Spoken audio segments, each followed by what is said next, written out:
ادخلوها بسلام ذلك يوم الخلود لهم ما يشاءون فيها ولدينا مزيد.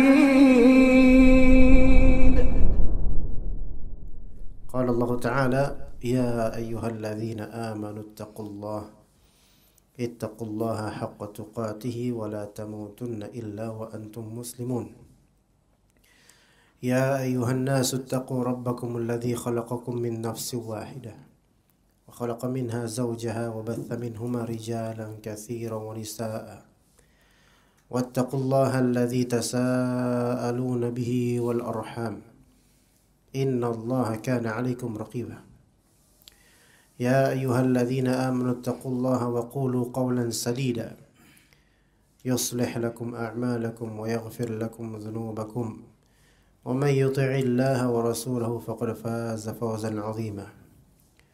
فإن أصدق الحديث كتاب الله وخير الهدي هدي محمد صلى الله عليه وسلم وشر الأمور محدثاتها وكل محدثة بدعة وكل بدعة ضلالة وكل ضلالة في النار.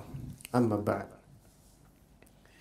Teman-teman sekalian, ikhwan dan akhwat rahimani wa rahimakumullah, kita lanjutkan kajian syarah Al-Usul Ats-Tsalatsah. Kita akan membahas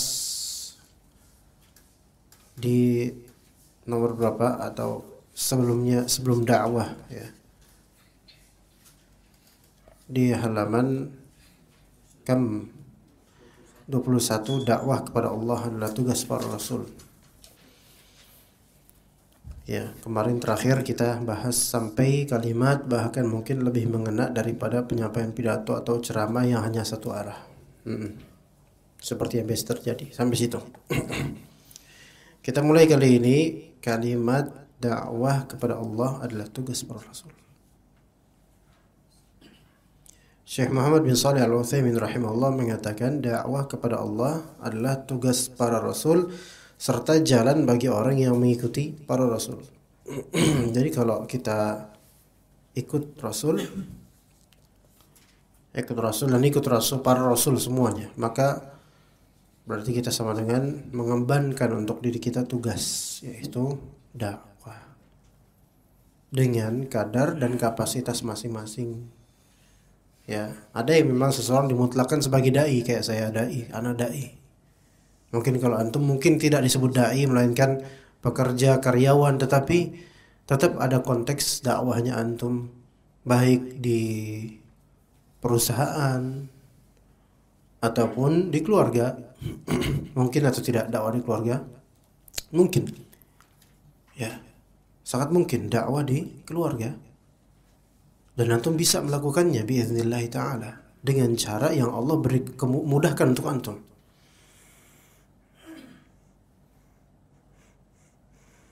Kadang-kadang di keluarga mungkin kurang mendengar pemuda ya, maksudnya masih muda gitu, nggak didengar mungkin. Kadang-kadang yang lebih didengar kalau antum punya uang. Iya. Kadang gitu kan? Punya grup WhatsApp satu keluarga ya. Yang lebih punya uang dialah yang didengar. Berapapun usianya. Soal kalau dia tajir ya. Tapi antum bisa menirunya. Bukan masalah antum punya uang banyak. Tapi antum rajin silaturahim ke mereka, itu lebih didengar sebenarnya. Dan modal silaturahim itu kadang-kadang nggak begitu besar. Kadang-kadang silaturahim cukup dengan modal kuota saja. Itu pun kadang dengan wifi gratis bisa ya. WhatsAppin satu-satu. Assalamualaikum, gimana paman kabarnya? Itu nanti bakal jadi bahan perbincangan. Iya. Itu sama dengan membuka cabang, bukan cabang perusahaan, tapi cabang untuk bisa berdakwah ke paman, bibi, dan seterusnya. Sebagaimana Rasulullah pun begitu.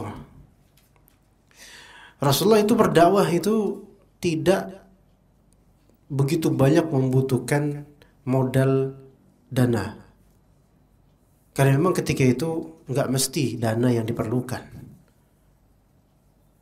Tapi kegigihan dan tawasul ijtima'i. Apa tawasul ijtima'i itu? Yaitu interaksi sosial. Ke Taif, Rasulullah SAW tidak membawa hadiah yang banyak, melainkan melakukan tawasul ijtima'i, interaksi sosial. Kemudian berdakwah, cuman qadarullah ada penghasutnya. Ya, yang menghasut beberapa pemimpin di Taif, difitnahlah Rasulullah SAW, diusir sampai dilempari batu. Tapi ibrahnya di sini adalah begitu Rasul dakwah, kita pun bisa melakukannya. Kalau nggak bisa seperti sektor dai dalam konteks seperti ini ceramah, minimal keluarga. Nggak bisa keluarga besar, minimal ayah ibu atau yang punya istri anak, minimal ya. Jangan dipendam sendiri itu ilmu ya. Kemudian jika seorang manusia mengetahui zat yang disembahnya yaitu Allah, mengetahui nabi dan agamanya, serta dikaruniai taufik oleh Allah untuk ilmu tersebut, maka hendaknya ia berusaha menyelamatkan kawan-kawannya dengan menyeru mereka kepada Allah. Dan hendaknya ia memberi kabar baik penuh sukacita. Jadi ilmu itu disebarkan, kasih tahu kawan-kawannya ya. Ntar kan ada teman-teman pas pulang kampung mesti nanti ketemu teman lama ya. Tapi masalahnya ini teman lama tahu kebobrokan lampau kita ya. Ya sama-sama maling mangga lah dulunya, jangan-jangan gitu kan. Kalau kita nasihatin ya di reply sama dia gimana? Si beleguk so alim gitu kan, dia bilang gitu. Begaya dia alim, sekarang alim dia habis dari Jakarta sih gitu. Ya itu tantangannya. Kadang-kadang kalimat-kalimat seperti itu yang diucapkan oleh orang-orang yang mengetahui latar belakang kita yang mungkin tidak sebaik sekarang ya. Itu sebagai reminder namanya. Apa reminder? Pengingat supaya kita bersyukur kepada Allah. Ya. Dan kita melihat teman-teman kita yang mohon maaf dari segi rezeki mungkin tidak sebaik Allah berikan kepada kita. Dari segi hidayah juga begitu. Itu melihat mereka itu juga sebagai reminder, pengingat supaya kita bersyukur. Rezeki Allah cukupi, hidayah Allah beri, itu udah enak. Adakah di kampung-kampung antum ta'lim dengan kajian kitab seperti untuk pemuda-pemuda? Ada nggak? Ada. Di mana? Ciamis. Di daerah saya. Alhamdulillah, di Ciamis lah. Iya, di Ciamis. Di desanya atau di kota? Desanya, Pak. Siapa penggeraknya? Kalau di situ sih dari kalau Nggak masjid. ketua NU-nya. Oh, ketua NU-nya. Ya, ya alhamdulillah. Teman-teman juga sekampung sama antum? Beda, Pak. Sebenarnya juga beda kampung. Oh, beda semua masing-masing nih. Yang lain gimana? Ada? Ada. Kayak gimana tuh? Mengaji kitab Gini, menjadi begini. kitab rupa-rupa beda-beda. Rupa-rupa. Pakai R apa pakai L? Lupa-lupa warnanya ya. Ya lakulihal kalaupun ada ya alhamdulillah, tetapi impactnya itu seberapa? Impact Indonesia ya kan? Efektifnya seberapa? Dan apakah pengajiannya juga intens dan semisalnya? Ya. Kalau dia alhamdulillah bersyukur banget karena tidak mudah untuk mengumpulkan pemuda, apalagi pemuda desa di zaman sekarang udah mulai HP, motor bodong, nah gitu udah mulai banyak kayak gitu. Susah dikumpulin kecuali kalau ada event-event yang menarik hati mereka. Dan pengajian itu untuk pemuda sekarang itu aduh, qadarullah gitu lah ya. Kita nggak putus asa, cuman qadarullah ya. Tapi semoga Allah Ta'ala makmurkan itu pengajian-pengajian pemuda itu. Minimal mereka ngumpul untuk kebaikan lah. Ya daripada ngetrek motor bodong kan ya. Cuman bisa di desa doang, ke kota nggak bisa dia kan. Ya begitu. Tapi alhamdulillah. Nah, tapi antum kabarkan kepada mereka kalau misal ada penyimpangan yang mereka lakukan, ada kesalahan yang mereka lakukan yang tidak sesuai dengan Al-Qur'an atau As-Sunnah, kabarkan. Mungkin kemudian akan dilawan atau di reply dengan respons yang kurang mengenakan hati mungkin. Tapi Rasulullah SAW itu Lebih dari itu tantangannya. Lebih dari itu, ya. Bahkan Rasulullah aja yang sebenarnya beliau itu bersih sejak dulu gitu loh. Sampai digelari apa? Digelari Al-Amin. Dipercaya seluruh orang Quraisy di Mekah mempercayai Rasulullah. Beliau secara orangnya juga dipercaya dan dari nasab yang diagungkan oleh semua orang di situ. Orang masya Allah lah gitu lah. Tapi ketika mendakwahkan Islam, mendakwahkan tauhid, langsung dimusuhi. Itu yang baik kayak gitu aja digituin gitu loh. Lah apalagi yang mantan maling mangga, ayo yang tadi kita sebut. Hah? Yang dulu manjat pohon kelapa bareng-bareng, satunya di atas, satunya ngelongok sambil celinguk nyari takutnya ada pemiliknya datang bawa celurit atau bawa arit, ayo. Iya. Detail kan? Detail. Iya. Karena mengisahkan tentang sebagian antum aja. Iya. Kadang-kadang kita katakan kepada mereka dakwah dan seterusnya. Mereka kemudian mengungkit masa lalu kemudian. Mana ya kayak dulu enggak kayak dulu alim aja gitu kan. Udah jadi ustadz ya sekarang ya. Iya.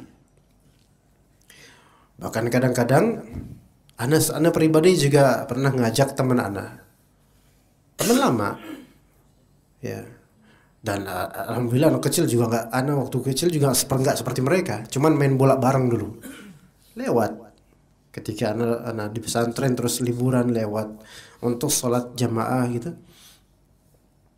Teman pada nongkrong, teman lama di Jakarta ini. Dil, yuk sholat yuk. Gampang, nitip gitu katanya. Dia malah akad wadiah jadi nitip jadinya. Kan kalau nitip kan berarti anak harus melakukan double jadinya, ya. Masya Allah. Sampai segitunya gitu loh, dan nggak sholat mereka. Ya, mereka nggak mengungkit.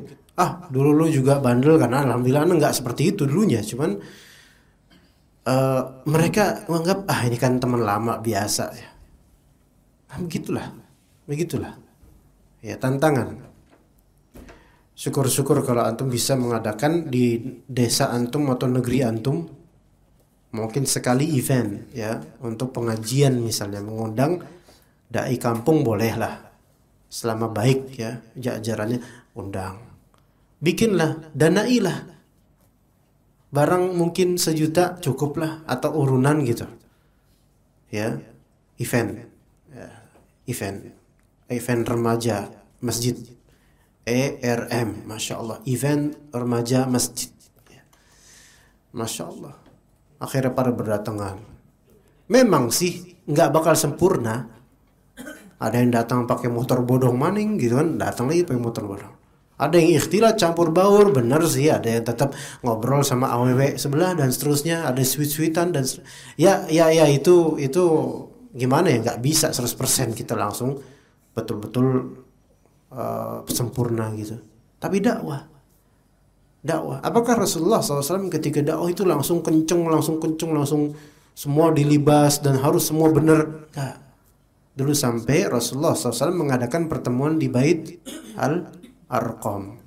Pernah dengar gak kayak gitu? Awal-awal dakwah tuh. Bahasa sekarang ini masih underground gitu, masih underground. Dakwah Siriyah namanya. Yaitu dakwah sembunyi-sembunyi dulu gitu. Ya ini jangan sembunyi tapinya, kalau antum jangan sembunyi. Ya sembunyi malah curigain nanti. Iya. Nabi SAW bersabda kepada Ali bin Abi Thalib, "Unfudh," pada hari Khaybar, "Unfudh ala rislika hatta tanzila bisahatihim. Thumma du'uhum ila al-Islam wa akhbirhum bima yajibu alaihim min haqqillahi ta'ala fih. Fawallahi li an yahdiyallahu bika rajulan wahidan khairun laka min humrin na'am." Kata Nabi SAW kepada Ali bin Abi Thalib radhiyallahu anhu, melangkahlah ke depan dengan tenang sehingga engkau sampai di pelataran mereka. Lalu ajaklah mereka kepada Islam. Kita di sini dakwah bukan mengajak ayo masuk Islam. Ya Islam semua itu insyaallah. Cuman ayo belajar lebih dalam tentang Islam. Barangkali ada di antara tradisi kita yang tidak sesuai dengan Islam yang benar. Begitu. Ajaklah mereka kepada Islam. Kabarkan kepada mereka hak-hak Allah dalam Islam yang wajib mereka lakukan.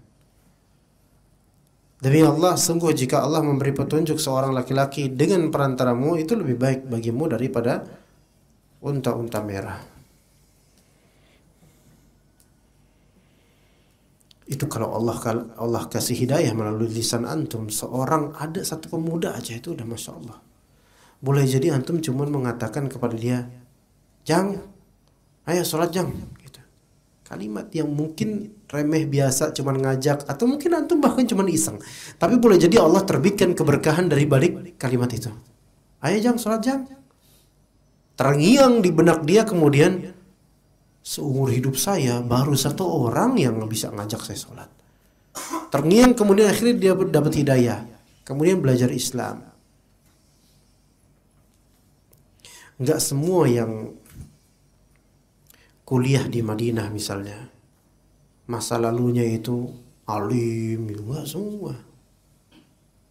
Ada di antara mereka yang dulunya orang biasa, enggak mungkin kenal agama enggak seberapa, tapi karena dengar ajakan, seruan dan seterusnya ikut. Kemudian ada kan udah cerita ya pekan lalu tentang yang masalah toa masjid itu, yang ceramah itu Ustadz Jejen apa siapa namanya?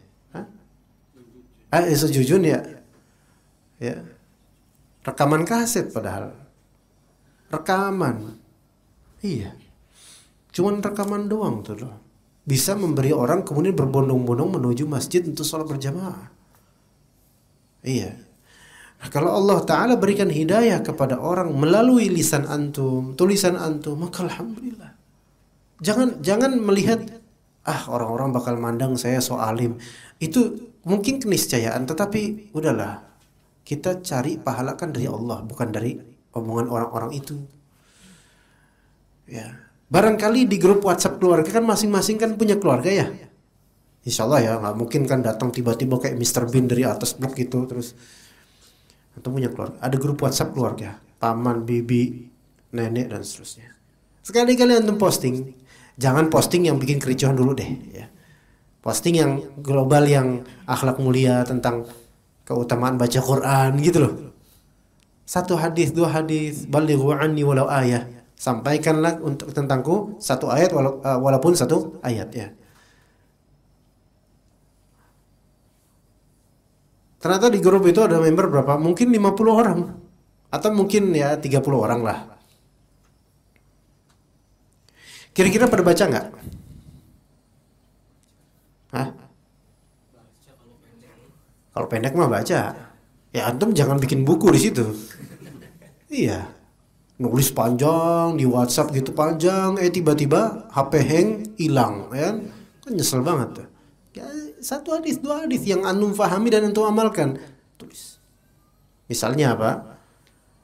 Di antara faedah salat adalah membersihkan diri dari dosa-dosa. Antum nggak tahu loh, bisa aja di antara keluarga yang ada di dalam grup WhatsApp itu sedang pengen taubat. Antum nggak tahu, bisa jadi ada. Habis melakukan dosa, kepikiran, hidup susah, lagi down gitu, kemudian baca postingan antum. Salat itu menggugurkan dosa dan memperlancar rezeki. Kira-kira ada nggak kaitannya salat sama rezeki? Ada, kuat sekali kaitannya. Apa kata Allah Azza wa Jalla di surat Toha, kalau nggak salah ayat 132 atau lainnya, lupa nomor ayatnya. Wa'mur ahlaka bis salati wastabir 'alaiha la nas'aluka rizqa nahnu narzuquk. Perintahkanlah keluargamu untuk sholat. Itu kalimat itu aja, itu udah menohok pada sebagian bapak-bapak yang ada di grup WhatsApp. Karena nggak semua bapak-bapak di keluarga besar kita nyuruh anaknya sholat, ya nggak semuanya. Bahkan mohon maaf, belum tentu bapak kita kayak gitu. Mohon maaf ya. Perintahkan keluargamu untuk sholat dan bersabarlah dengan sholat itu. Kami tidak memintamu rizki, kamilah yang merizkikanmu. Mungkin antum jelaskan sedikit. Di sini para saudaraku sekalian, ketahuilah bahwasannya kaitan antara sholat dengan rizki itu sangat erat. Maka barang siapa yang sholat dengan baik, maka Allah jamin rizkinya. Gitu. Boleh jadi ada di antara keluarga antum yang sedang apa? kesulitan, kebingungan, biaya membengkak, bingung. Ini postingan walaupun simple, walaupun dari si bocil, tapi bagus nih solusi nih. Dia mungkin nggak ngabarin antum, tapi boleh jadi setelah itu dia mulai rajin salat. Antum tidak sadar bahwasanya telah tercatat buat antum pahala yang berlipat. Gitu. Yang kata Nabi SAW, sungguh jika Allah memberi petunjuk seorang laki-laki dengan perantaramu, itu lebih baik bagimu daripada unta-unta merah.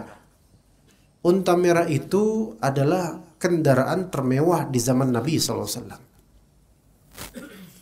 Ana sendiri belum pernah melihat unta merah kayak gimana.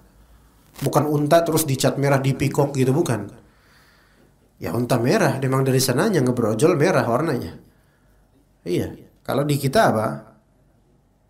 Ferrari, ya. BMW, bajai merah warnanya. Ya. Enggak, di kita, Anda nggak tahu mobil termahal apa sekarang. Mungkin Ferrari seperti disebutkan beliau itu. Wallahu alam, al-muhim lah kendaraan termewah sekarang apa gitu. Dan itu lebih baik. Orang dapat hidayah, pahalanya lebih baik buat kita dibandingkan kemewahan dunia, gitu artinya. Dalam riwayat Muslim, Rasulullah SAW bersabda, "Man da'a ila huda, kana lahu minal ajri mithlu ujuri man tabi'ahu la yanqusu dzalika min ujurihim syai'a, wa man da'a ila dhalalah, kana 'alaihi minal itsmi mithlu athami man tabi'ah, la yanqusu dzalika min athamihim syai'a." Barang siapa menyeru kepada suatu petunjuk, maka baginya pahala seperti pahala-pahala orang yang mengikutinya tanpa mengurangi pahala mereka sedikit pun. Saya yang punya anak di sini, yang baru punya anak kecil, siapa? Punya anak kecil? Syekh, selain antum? Anda nanya pekerja aja, jangan orang eksternal enggak dulu deh. Orang-orang luar ntar dulu lah. Anak kecil. Berapa usia? Usia berapa? Maksudnya bukan antum, usia anaknya. 1 tahun. Yang usia 4 tahun, 5 tahun mungkin. Yang ngajarin Al-Fatihah misalnya. Kalau orang tua yang ngajarin Al-Fatihah kan dakwah kepada anak. Ngajarin Al-Fatihah ke anak. Sampai dia lancar bisa. Nanti ketika dia sudah mulai 7 tahun itu sholat pakai Al-Fatihah. Setiap rakaat pakai Al-Fatihah. Sampai usia tua antum mati. Dari dia usia 7 tahun sampai dia tua itu berapa hari itu? Dan berapa juta rakaat mungkin dari sholat. Dia sholat dengan Al-Fatihah itu ngalir pahalanya kepada siapa yang mengajarkannya. Baik yang mengajarkan paling pertama terutama ya, sampai yang mengajarkannya walaupun tafsirnya atau makhrajnya dari guru-guru tajwid dan tahsin lainnya, itu semua dapat kebagian panen pahalanya. Itu baru satu anak. Antum tahu gaji guru TPA dan gaji guru PAUD tahu nggak berapa? Nggak tahu. Kalau antum mau tahu, antum menjadi PAUD aja kerja di situ. Ya. Dan apakah gaji mereka? Ini kita nggak ngomongin PAUD-PAUD yang istimewa, yang harga kelas atas ya, bukan, yang biasa aja. Atau guru-guru TPA yang ngajarin anak-anak usia 6 tahun, 7 tahun, 8 tahun. Wallahi ya, Anda ngajarin antum, hatta antum tidur, main HP, itu lebih mending bagi Anda daripada ngajar anak-anak kecil. Karena ngajar anak kecil itu kesabarannya luar biasa itu. Iya. Rata-rata ibu-ibu yang umahat ya, perempuan yang bisa tuh. Antum bisa nggak ngajar anak kecil ya kan? Berat. Ya 10 orang deh, 10 orang aja. Jangan kan 10 orang, 5 orang aja. 5 orang. Tadi antum gemuk kayak beliau, besok kurus itu antum. Anda nggak ini antum, bukan. Maksudnya pikiran nggak kuat. Gajinya pun kecil. Tapi ketahuilah kalau ikhlas itu benar-benar pahalanya dulangannya luar biasa itu. 5 anak aja. Itu pun nggak tahu 5 anak, siapa tahu di antara 2 anak itu nanti kelak menjadi ulama, bisa aja. Kita nggak tahu. Hatta walaupun di desa. Iya, walaupun di desa. Kan kadang ulama itu kan lahirnya ada yang dari desa tadinya. Dari desa kemudian belajar di desa, nanti meningkat ke kota sampai bisa ke Madinah, ke Mekah. Masya Allah jadi ulama. Siapa guru pertama kamu? Itu dulu waktu ngajarin di TPA dulu masih ingat saya. Udah almarhum. Didoain habis itu. Suatu ketika dikunjungi kuburnya, ini guru pertama saya ini dulu. Nah, taib. Guru pertama antum masih ingat gak? Gak selain orang tua. Masih kan? Yang paling teringat itu dulu. Ada guru pertama satu SD dulu, Bu Siti namanya. Nah, keinget tentu masih keinget. Itulah, masya Allah berkahnya ilmu itu, berkahnya ilmu itu. Ya jadi berlipat pahalanya sampai tua.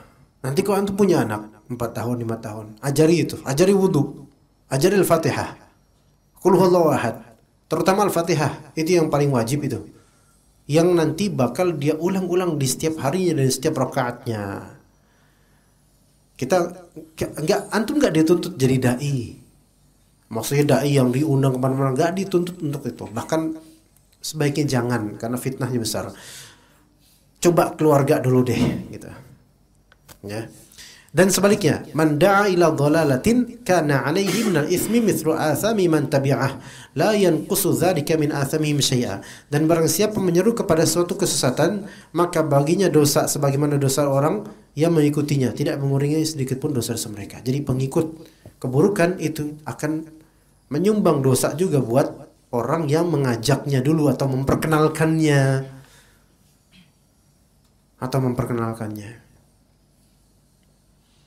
Ada seorang pemuda yang qaddarallahu ma syafa'ala. Dia kecanduan film porno, dan dia ini di zaman, bukan zaman tahun 2010 kemarin, sebelumnya mungkin udah ada internet, tapi tidak semudah sekarang internet ketika itu. Jadi ketika itu video-video porno sudah mulai tersebar. Nah, pemuda ini diceritakan oleh salah satu syekh di Arab. Pemuda ini kemudian memprovide, dia sebagai apa ya? Sebagai portal atau provider untuk menyediakan video-video porno yang mungkin disenangi banyak orang. Dan usahanya dia tuh itu, menjual video-video itu. Dulu mungkin level YouTube belum sekencang sekarang, bahkan belum begitu diketahui nama YouTube, dulu nggak ada. Tapi internet sudah ada. Ada YouTube, cuman masih sederhana. Nah, orang-orang itu kemudian subscribe dengan dia, berlangganan video porno dari dia. Jadi ketika dia mendapatkan dari distributor film porno, produksi house production ya film porno itu, dia menjadi portal, menyebar ke email-email yang yang email para subscriber gini. Ya, jadi dikirim olehnya. Itu setiap jangka waktu sekian, sepekan sekali atau sebulan sekali. Na'udzubillah min dzalik. Suatu ketika pemuda ini wafat, mati dia. Qadarullah. Matilah dia. Nah, salah satu subscribernya, maksudnya subscriber yang ya pelanggannya, mendapatkan setelah wafat ini mendapatkan email darinya. Udah wafat dia, dapat kiriman email video porno lagi. Kaget dia, hidup lagi nih orang. Subscriber lainnya juga seperti itu. Mereka melaporkan, loh kok saya dapat email dari fulan ya? Ini bener gak fulan mati? Mati bener, udah mati. Dan terus begitu. Bulan depan seperti itu, semua subscriber dapat semua video.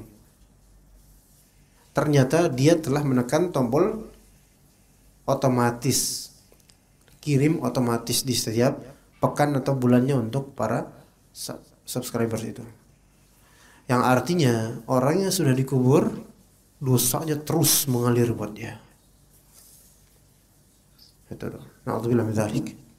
Makanya ikhwan, siapa di antara antum yang pernah memperkenalkan kepada teman di kampung akan suatu keburukan dan antum sudah taubat, dia masih seperti itu dengan jasa antum dulu, wajib untuk antum jelaskan kepada dia hukumnya. Wajib. Ya? Enggak boleh diam antum. Hatta antum udah taubat, enggak cukup. Taubat alhamdulillah, tetapi dia ini bisa seperti itu terjerumus gara-gara siapa? Maka beritakan kepada dia kabar bahwasanya itu dilarang. Ingatkan. Kalau bisa 2 kali atau 3 kali deh. Ya sekali sebenarnya udah alhamdulillah. 2 atau 3 kali itu lebih baik. Sampai dia semoga berhenti. Ya. Dalam riwayat Muslim juga Rasulullah SAW bersabda, "Man dalla ala khairin falahu mithlu ajri fa'ilih." Barang siapa menunjukkan kepada kebaikan, maka baginya pahala sebagaimana pahala orang yang mengerjakannya. Seperti panitia kajian, itu menunjukkan kebaikan. Membuat poster dakwah, itu insya Allah menunjukkan kebaikan. Ada juga kisah atau cerita sedikit dari ada seorang ummahat, dia punya problem atau hal yang mau dia tanyakan tapi belum punya jawabannya. Maka dia ummahat ini bertanya kepada seorang ustadzah. Anda lupa ustadzah apa ustadz, Anda lupa. Nah dia nanya, ustadz atau ustadzahnya ngomel ke dia. Malah dia yang disalah-salahin. Harusnya gini, dia disalah-salahin. Jadi dia malah sakit hati. Saya kan nanya baik-baik, ini ada permasalahan kok malah ujung-ujungnya saya yang diomel-omelin. Akhirnya sedih lah itu. Suatu ketika dia buka handphone, melihat ya di Instagram atau Facebook, dia melihat meme. Bacanya apa, meme atau meme bacanya? Meme, ya.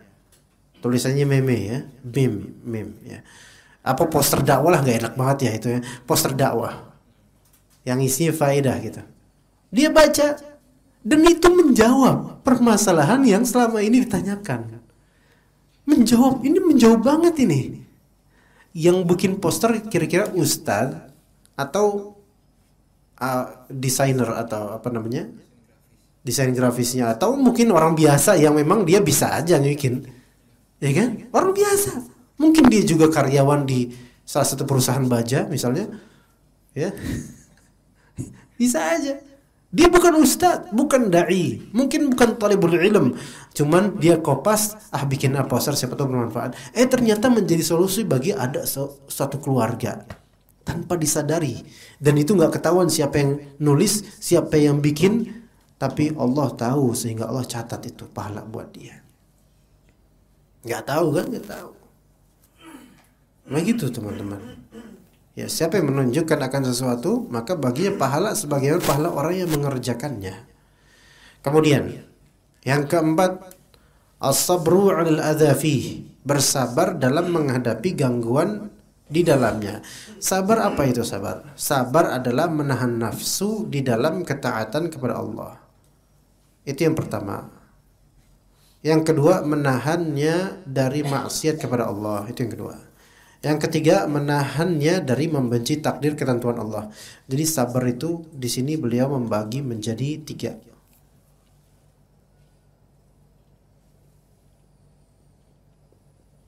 Sabar itu intinya di sini menahan nafsu. Menahan nafsu. Ya. 1, ketika taat.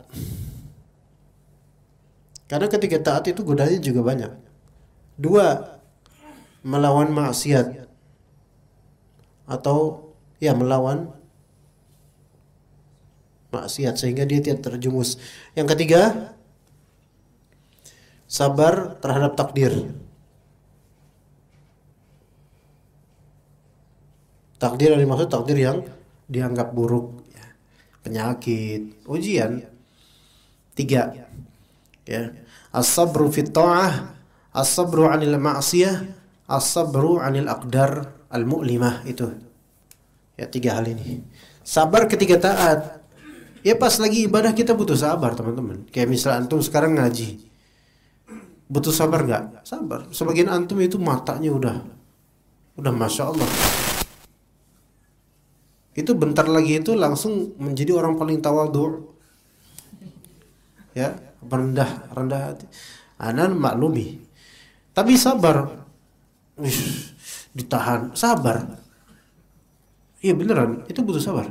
Anda kadang-kadang jalan ke kajian, bukan di sini mungkin tempat lain. Kalau udah ngantuk itu di motor itu luar biasa itu. Kadang sengaja anak cubit leher anak biar sakit, tapi tetap mata itu pengen nutup terus, bolak-balik nutup terus itu di motor itu. Iya, serba salah. mau berhenti terus tidur di trotoar nggak mungkin, nerusin kayak gini ya mau gimana lagi, mau balik juga eman banget gitu kan, udah sampai tengah jalan, sabar dalam ketaatan. Kemudian taraweh di kampung, taraweh panjang apa pendek? Panjang jumlah, pendek bacaan, iya. Kadang speednya itu nggak karuan, speedy, ya.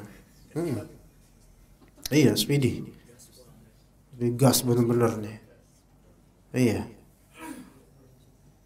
Sabar nggak tuh? Hah? Nggak.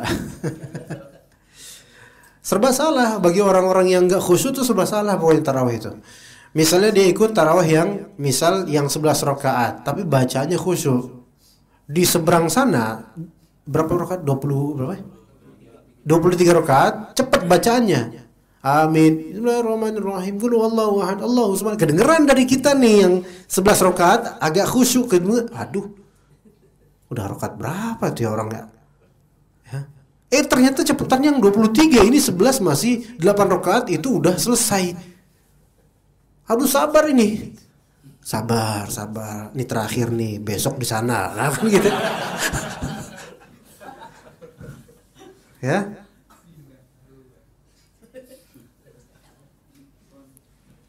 Iya. Bagi orang yang khusyuk pikiran gitu, pengen cepet. Bagi orang yang gak khusyuk, besok ke sana kemudian ke 23 rakaat. Wah, cepet matuk-matuk sholatnya. Ternyata capek juga, ternyata sebenarnya capek. Ya Allah, capek banget ini. Mendingan di sana. Kedengeran juga di sana kan? Ini 23 cepet rakaatnya, capek banget dan ternyata pas banget pas kita di sana. Yang di situ 11 rakaat dan pendek-pendek. Duluan di sana. Udah pecinya bisa dibanting udahlah. Udah besok nggak sholat dewekan lah di rumah lah. Kok gini mah udah nggak usah tarawih dah. Jadi kalau nyari cepet-cepetan mah nggak Muslim nggak gitu harusnya. Bukannya yang cepet nyarinya, mana yang nyaman buat kekhusyuan dia sholat. Sabar dalam ketaatan, sabar. Ini dunia sementara. Di dunia aja nggak bisa sabaran kayak gitu, gimana dia pada mahsyar coba? Gitu. Sabar terhadap maksiat, melawan maksiat ini berat. Berat nggak zaman sekarang? Berat, apalagi ada handphone kayak gini. Berat, ikhwan. Mungkin antum terlihat alim, berilmu, mungkin jenggotnya bisa menampung 4.000 hadis ya. Tapi maksiat mungkin lancar. Bisa nggak? Bisa kayak gitu. Kita nggak tahu orang-orang, Allah yang tahu. Allah yang tahu. Ini perlu sabar ini, ya. Paling berat bagi orang sekarang. Tapi bagi orang yang miskin, dia nggak punya kesempatan untuk menunaikan syahwatnya, ini mungkin nggak begitu berat. Bagi orang miskin ini nih, iya. Bagi orang miskin ini takdir. Iya, makanya orang miskin kena musibah, ditanya, kok kamu gini? Udah takdir gitu. Sabar, ujian tak, gitu. Iya. Gitu, biasanya begitu. Harap bersabar, ini ujian gitu katanya, ya. Jadi masing-masing ini ada lapangannya tersendiri. Ada jenis orang-orangnya tersendiri. Cuman yang ini untuk zaman sekarang ya ini semua orang, karena sekarang apa-apa dipermudah. Yang miskin pun bisa kena ini juga. Karena sekarang orang miskin punya, mohon maaf ini ngomongin miskin bukan berarti kita paling kaya, bukan. Tapi orang yang berkekurangan pun punya handphone enggak? Punya. Handphone sekarang bukan standar dia kaya atau enggak kan? Iya, beda sama zaman kita dulu tahun 90-an atau 2000-an awal. Dia punya telepon genggam, itu bagi kita padahal telepon genggamnya telepon yang sekarang udah jadi mainan. Atau telepon yang kata orang ketiga itu buat apa? Buat ngelempar anjing tuh, apa namanya? Atau buat ngeganjel ban truk gitu. Nokia yang keras banget itu loh. Itu kena pala antum bocor loh itu, buat tawuran bagus itu. Iya, buat jaga-jaga. Getok orang lumayan. Iya. Buat ngulek juga bisa itu. Tapi sekarang kan HP udah ada gambar, udah ada apa, video semua bisa, YouTube bisa. Bahkan orang yang mohon maaf miskin sekalipun dia bisa dapat bonus kuota juga, atau numpang di wifi tetangga, iseng-iseng nanya password ya. Ternyata dipakai terus ya. Bisa buat game online, bisa dan seterusnya. Jadi ini sama macam sekarang nih. Nah, orang-orang yang berilmu, beramal soleh ini sabar ketika taat. Iktikaf butuh sabar gak teman-teman? Butuh sabar. Iktikaf walaupun mungkin antum mampunya iktikaf 1 malam tok gitu. Ya. Namanya iktikaf ya antum ya sebaiknya nggak tidur. Ya, kalau tidur abis tarawih tidur niatan antara sepertiga malam terakhir kita tahajud. Bangun-bangun sahur. Nggak jadi kan? Itu sabar nggak? Nggak ada sabar-sabarnya itu, karena enak. Kan tidur. Ada nggak orang sabar ketika tidur? Ya, ada nggak orang sabar ketika tidur? Disuruh bangun nggak? Sabar, tidur aja. Harus sabar dengan tidur ini. Orang malah keenakan tidur, nggak ada sabar-sabarnya. Iya, tapi kok taat, tarawih lama, tahajud lama, sabar. Ya, menghadapi takdir. Seperti apa contohnya? Musibah. Butuh kesabaran. Masing-masing kita punya ujian. Yang mungkin ujian antum dengan anda beda. Antara antum dengan antum lainnya beda.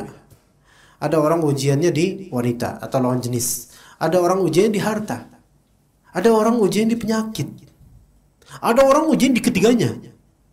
Udah miskin, penyakitan, kena fitnah wanita pula. Ini apa ya? Kelar aja lah hidup lo gitu. Nggak boleh putus asa ya? Nggak boleh putus asa. Ya, dia udah miskin. Iya. Mau datang ke rumahnya juga, ya harus sabar ini. Tapi kalau memang di antara kita ada nasib kayak gitu, sabar aja. Kata Nabi, kata Allah Azza wa Jalla, "Walaqad kudzibat rusulun min qablika fasabaru ala ma kudzibu wa udhu hatta atahum nasruna." Dan sesungguhnya para rasul sebelum kamu telah didustakan, dianggap bohong. Akan tetapi mereka sabar terhadap pendustaan dan penganiayaan yang dilakukan terhadap para rasul ini, sabar mereka. Sampai datang pertolongan kami kepada mereka. Ini keniscayaan dari Allah, janji Allah. Maka kata Syekh Utsaimin rahimahullah, semakin keras penganiayaan yang mereka rasakan, semakin dekatlah datangnya pertolongan.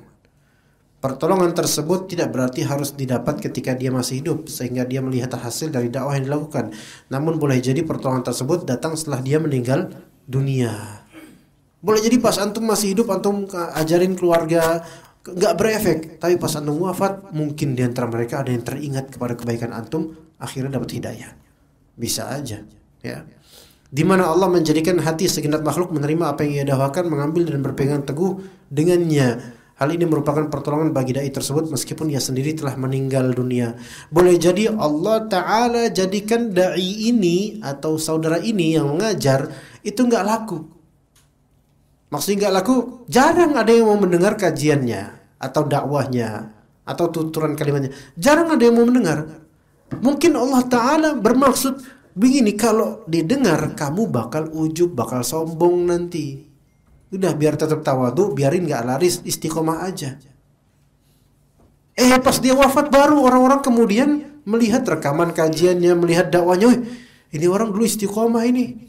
Ya Allah udah wafat dia, udah ya Allah nyesel banget dulu gak ikut kajiannya gitu. Bisa aja kayak gitu. Dan juga antum ketika mendakwahi fulan, ngurusin dakwah fulan atau mengurus ilmu lah pokoknya di keluarga atau di masyarakat. Mungkin sebagian masyarakat meremehkan, cari perhatian aja tuh orang, paling nyari duit di situ, paling ada terus dari tuduhan-tuduhan. Tapi ketika antum tetap istiqomah di situ ujiannya, tetap istiqomah di situ bukti antum sungguh-sungguh. Kemudian ketika antum wafat, orang-orang melihat, ya Allah, udah wafat dia. Iya wafat kemarin, ya Allah nggak nyangka, orang baik tuh, baru digituin. Dulunya padahal dijelek-jelekin antum. Baik tuh. Akhirnya boleh jadi kemudian mereka mewakafkan suatu kebaikan untuk masyarakat atas nama antum, bisa jadi. Bukan tidak mungkin ya. Taib, kita mungkin cukup sampai sini. Insyaallah halaman 23 diingat-ingat.